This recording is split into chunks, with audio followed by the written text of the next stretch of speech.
So number 2 gives us a situation about Daniela traveling on the Hudson River in her boat.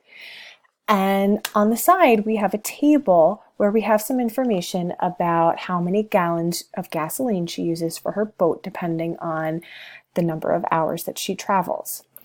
And we're asked a very specific question about her travels. We're asked, what is the constant of proportionality?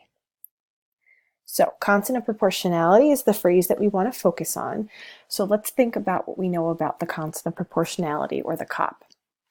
We could think of it as the unit rate. We could think of it as the rate y to x.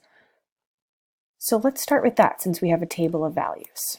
Let's look at our table and think about which values or which row of values we'd like to pick.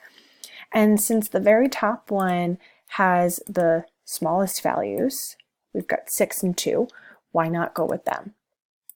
So I'm going to set y over x, and I know that gallons is my y, partly because it's on the right side, and that's typically where my y values are, but also because it's the dependent value.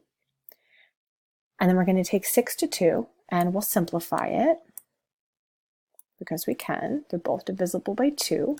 So we've got a rate, or a unit rate in this case, of 3 to 1.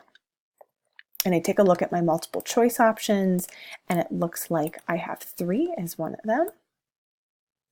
And if I wasn't sure, I could take a look at my table of values just one more time, just to double check.